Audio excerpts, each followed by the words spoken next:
सहाबी थे, उनकी 4 बीवियां थी, उतबा नाम था। तो वो चारों बीवियां कहती हैं कि हम ना एक से बढ़कर एक खुशबू इस्तेमाल करती, लेकिन हमारे शौहर हजरत उतबा रदी अल्लाह ताला अन्हु सहाबी थे, उनको हमने कभी खुशबू लगाते नहीं देखा, और उनकी खुशबू हमेशा हमारी खुशबू पे गलबा पा जाती। फरमाते एक दिन चारों इकट्ठी होकर कहने लगी, आज ना चलो इस बात पे तो चारों सौकने इत्तेफाक करे ना। कहते ने अपने शौहर से कहा, आप बताइए खुशबू कहाँ से लाते हैं? कहने लगे, अल्लाह की कसम कभी लगाई नहीं। कहा, आप अजीब बात करते हैं, हम थक गई हैं सालों से, अब लगाते नहीं, ये कैसी बात है? तो फरमाने लगे, आओ ना सुनो ना, मेरा किस्सा तो सुनो।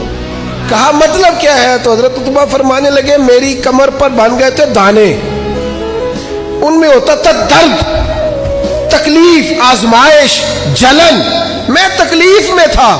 मैं तकलीफ सिवाय उनके किसको बताता जो मेरे हर बात में मेरा सहारा थे।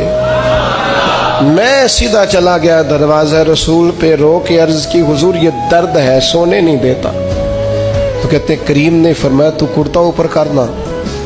कहते मैंने कुर्ता ऊपर किया तो हुजूर ने लुआबे दहन उंगली से लगा के मेरी कमर पे लगाया। फरमाते वो लुआबे दहन मेरी बीमारी ले गया और खुशबुएं छोड़ गया। मैं जैसे जैसे गुस्ल करता जाता हूँ खुशबू बढ़ती जाती है।